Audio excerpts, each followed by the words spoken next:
Hi, friends. Excuse the hair, excuse everything. It is what it is. It's 10:25 p.m. Um, I had basketball tonight. So I showered and this is what y'all are getting. So take that, take that, take that. um, but I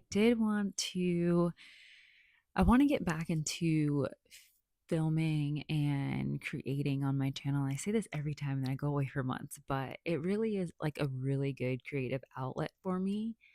And I think the more I view it as such, the more I realize like there's divine work in it. It's not just putting out, but it hearing myself talk and hearing my thoughts all the way out without any interruption or anyone putting ideas into my mind as I'm talking is great, you know?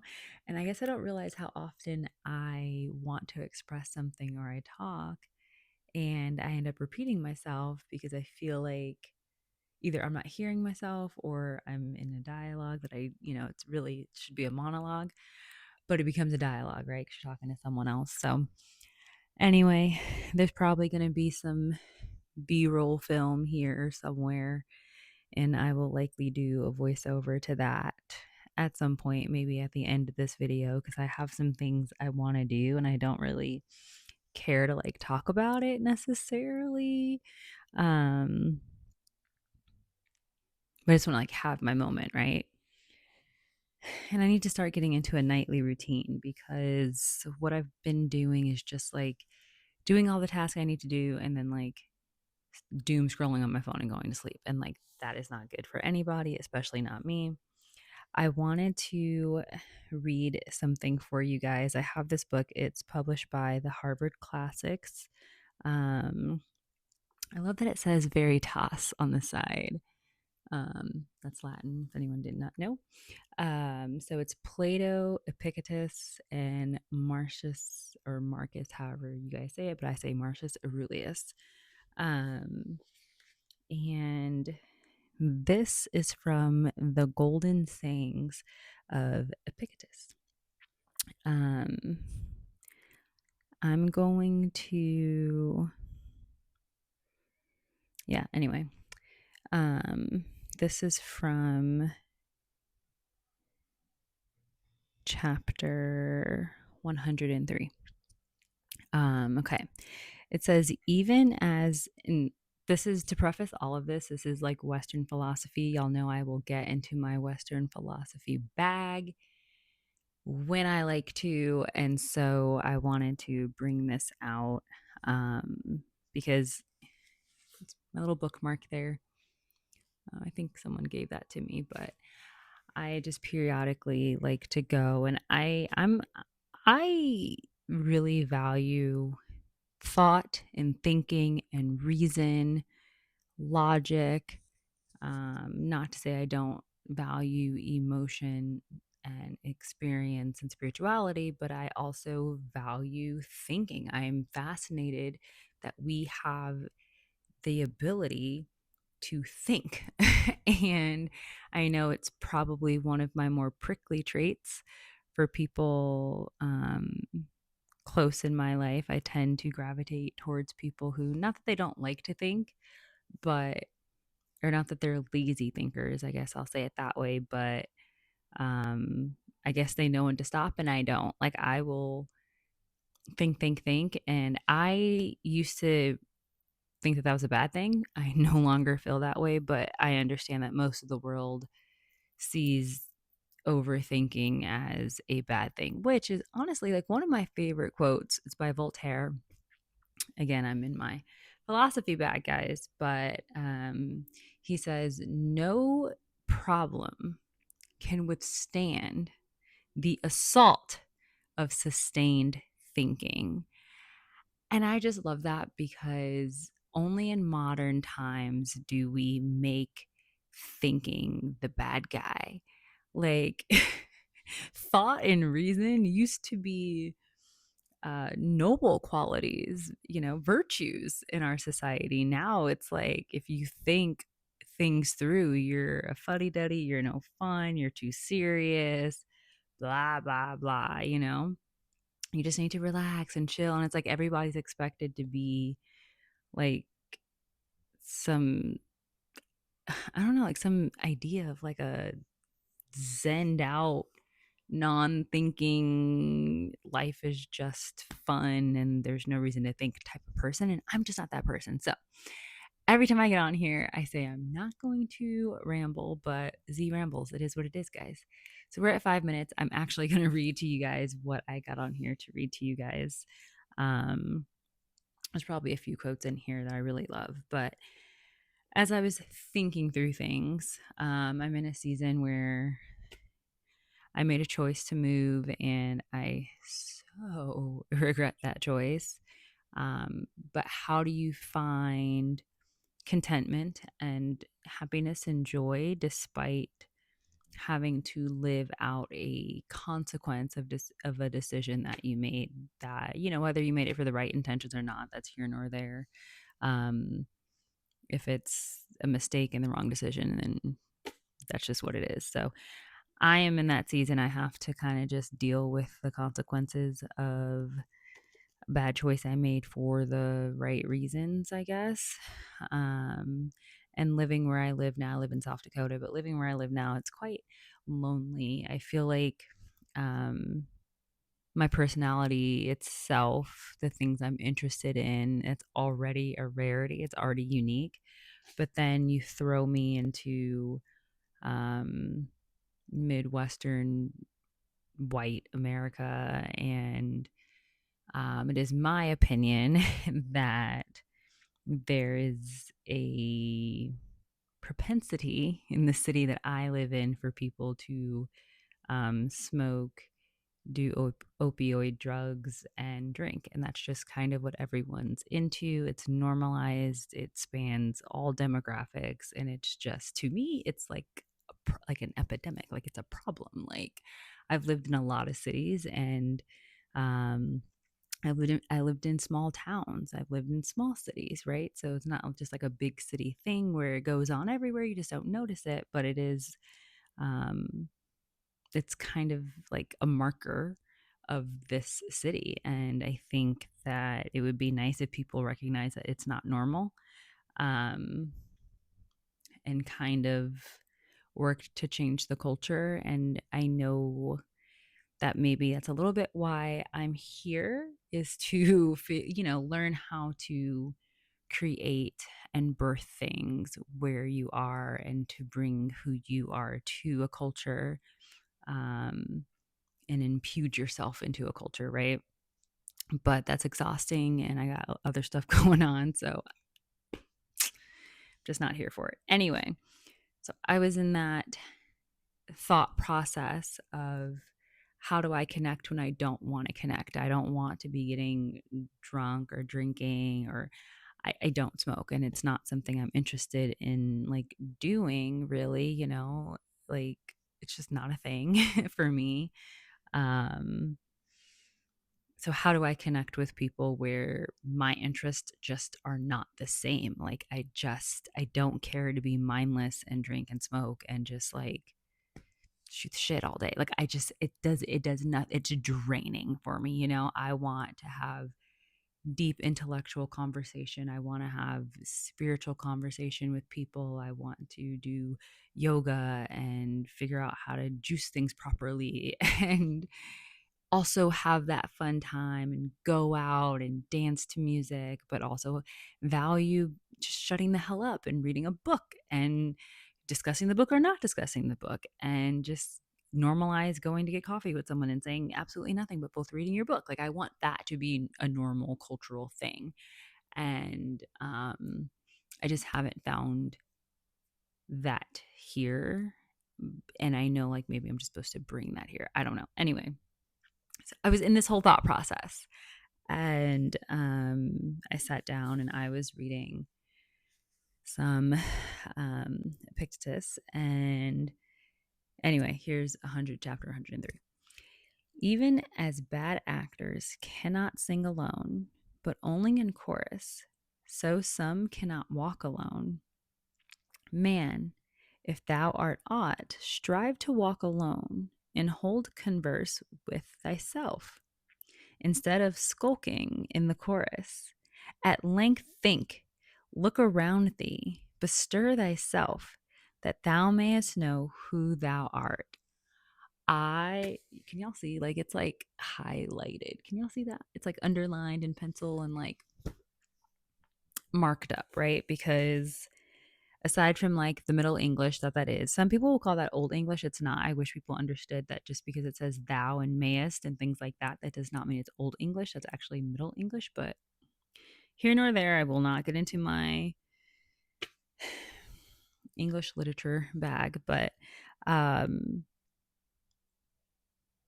so some cannot walk alone. And I think because I have like an inner fear of always being by myself, I try to fight that, right? And so I don't like to necessarily be completely alone all the time, but I recognize that I'm always alone in my mind anyway. And I'm learning this about myself, right? And so that's like that first part. And then it says, man, if thou art aught, strive to walk alone. So like, no, like get into that. Sit in that. Be okay with that. Get very comfortable with this idea of walking alone. Strive for it, really. And hold converse with thyself. Talk to yourself, which is what I already do, right? Instead of skulking, like being in this grand chorus of voices and people and having this group to always walk in, but really you know that that's not a reflection of you. It's not feeding your soul. It's not, you're skulking in it, right? um at length think, again back to that Voltaire quote that I mentioned earlier. That's what that sparked in me. Look around thee, bestir thyself, that thou mayest know who thou art. It's like this is the whole thing of like figuring out who you are. And guys, when I tell you I draw inspiration from everywhere, I really don't care where it comes from. If it's true, it's true. I don't give two shits where I got it from. Like there's nothing that's like, oh, it's too bad, that's off limits, don't touch it. Moana. I know some of y'all hate Disney and y'all think Disney's the devil, whatever. Just skip past this part if that's you. I'm not trying to, I feel you. Okay. So anyway, Moana, there's the song with the grandma, and she says, well, she says something about the water. The water is mischievous. I like how it misbehaves. The village may think I'm crazy. Something something. But once you know what you like, well, there you are. Like that line itself. First of all, the grandma in Moana is dropping gems. Like when you really know what you like, which for me it's thinking, there you are. There I am. There am I. You know, Hineni. Here am I. Hebrew, Hineni. Here am I. Jacob said that. That might be the name of a Torah portion, also. Not sure. But, or the first few words of a Torah portion, maybe. But there's just something about knowing thyself. And I think there's something about human nature. This is driving someone crazy watching this. I know. I'm sorry. But there's also something about human nature of running away from yourself and being afraid to know yourself and being very afraid to just fully look in that mirror and accept yourself, good, bad, ugly, beautiful, um, super vulnerable, scared parts of yourself. And then not just to notice it and walk away, but to sit with those, all of those parts, and get to know all of those parts and to think on them. Um, and find a comfortable home for all of those parts. To me, that's truly knowing thyself. And I love that movie. Definitely check out Moana for the grandma. You guys can probably look up the clips on here on YouTube. with the grandma because she drops gems. She even there's another song that she's got, or like she's talking to Moana when she comes back, and she's like, "The people you love will change you." Like, just that line alone for a grandma to be telling like her granddaughter, that is so true. Like, whether it's your kids, like, I don't care what anyone says, when you become a mom or a dad, I mean, I guess I can't speak for becoming a dad, but I can speak for becoming a mom.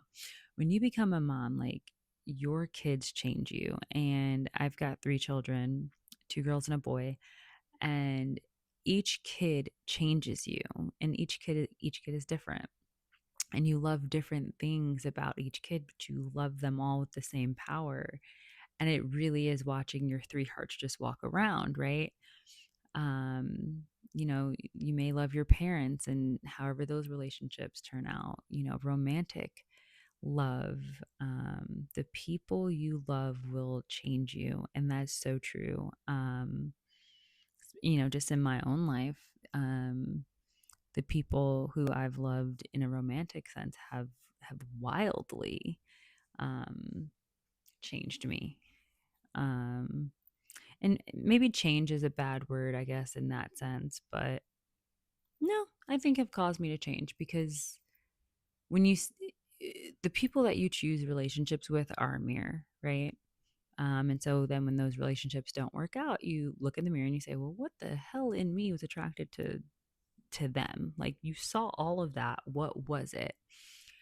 And then if there's things that need to be fixed, you change those things or you work on that, or you recognize, oh, this is what attracted that person to me. It was like a energy siphoning thing, and you build a barrier, right? Because you don't want that to happen again.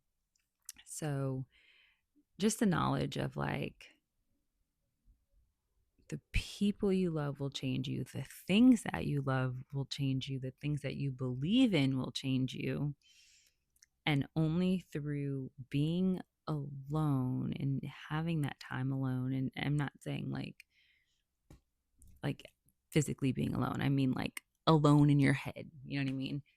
Thinking, using your brain that you've been given to think. Do you truly know yourself? So hopefully I'm making sense. I know I get a little rambly, but I'm really talking about this idea of being comfortable with thought and reason. And those things are not at all antithetical to faith and belief. And I think far too often we pit those things against each other, where I'm learning.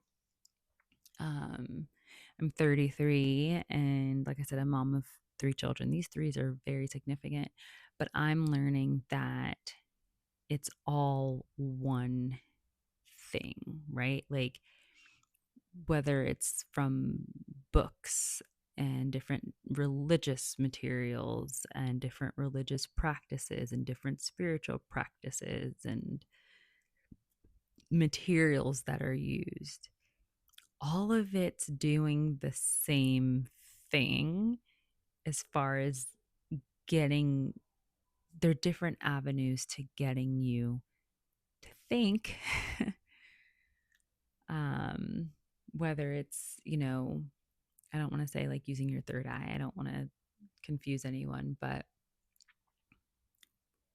to think with your natural brain, or to think with your spiritual brain. um it's getting into that self, that aloneness, that oneness with self, and developing that. And I found it funny that some Greek philosophy here led me to that. um and yeah, I don't know, I just those that's what's on my mind tonight, and that's how I'm thinking of things at the moment. I'm gonna read some Sadhguru. Maybe I can only do so much with him, you feel me? But emotion, the juice of life, and then on the other side it's relationships, bond or bondage. So I figured I'd read that and get some gems out of that. You guys know I love ignore my nails, y'all, they're bad. But my Quran Tanakh. Um, I don't know. I don't know if they still have this for sale on their website, but yeah, it's a Quran Tanakh. It is all in Hebrew. They do have a Hebrew English one. It's obviously going to be a lot thicker. I have that back there. It's brown with the gold. You guys can look through my other videos and see that one if you want to. I got these really amazing tarot cards. Earth Woman Tarot. I know some of y'all are right now unsubscribe, but it's deep, but it ain't that deep. I don't think it's that deep, y'all. Like when you realize the history of like it's a game. It started off as a game, guys. But I do think that there's some cool things that you could do with these. And so anyway, that's like one example of the depictions on here. Oh, look at that. 2 of Cups. I feel it. I feel it. Can you guys see that? So, I legit love her artwork. This is by Tarn Ellis. You guys can find her on Instagram. I follow her, so if you go to my Instagram, look at who I follow. You guys can find them. So anyway, I just really super connected with these. So I might do a pull. I don't really know where my energy is, so I need to figure that out. And then I might pull a few cards, see what I produce. I don't really use them for like fortune telling, and I don't read for other people. I just kind of pull for myself and read myself, and I don't really go by like this is what this has to mean. It's just like intuitively reading. So I don't even know what that is. I obviously not formally trained there. And then I might do a word search and kick my mom's butt because we have our little competitions and I have not been doing it. So that will be my night. I'm probably going to continue to film a little bit. I may get and do a voiceover, but I don't know, maybe not. I was going to make some tea, but now I'm just going to finish my coconut water and eat my Chinese food. So anyway, comment below, you guys. Let me know what you're thinking.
So I just decided to go ahead and grab that deck and go ahead and shuffle the cards and just see what my energy is so funny. Like, you don't always know where your energy is. And I think that, I don't know how people use tarot, but to me, you pull what your energy is, like wherever your energy is leaning. So I just pulled 3 cards out, took a look at them, and some of them make me happy right away. Some of them I'm like, oh, that's weird.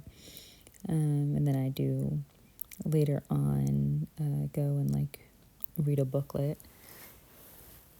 that kind of tells, like, I guess, like the actual traditional meaning, but if it resonates, I take it. If not, I don't. So that there is the Ace of Swords, the 7 of Pentacles, or the 9 of Pentacles. I can't see. What did I pull? Did I put it to the side?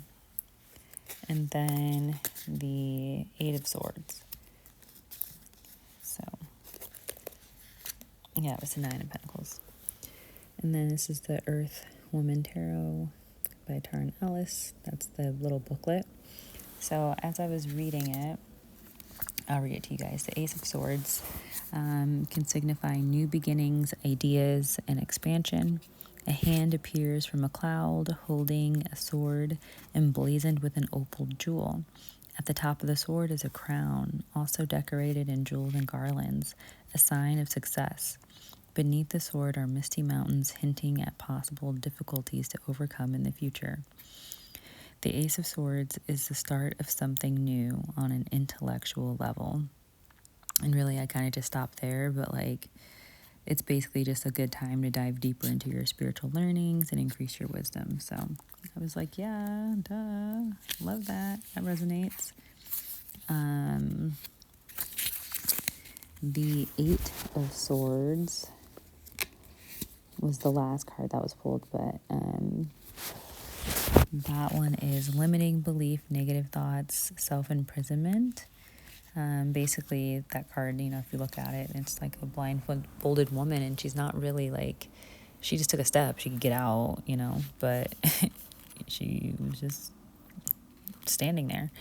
And then the 7 of Pentacles, hard work, perseverance, delayed gratification. That's the season I feel like I'm in. And then I just pulled the Hierophant. Not pulled it, but it was on the bottom of the deck. And that's more, like a spiritual. If you look at the card or whatever, it's like a priestly, more spiritual card. So I thought that was interesting that is kind of what popped out as I am like re-entering, just being more grounded with the spiritual side again and not kind of just running on fumes. Not really ever gonna take up like religion probably ever again, but definitely like tapping into my spiritual side and shoving food into my face. So anyway, I just wanted to do a voiceover on that part, so I wasn't just showing you guys a bunch of cards, but I'm gonna go ahead and shut up and read a chapter there in that Quran Tanakh I showed you guys earlier. It is in Waikha or Leviticus, and it's just laws of purity, basically. So yeah, enjoy the music, friends.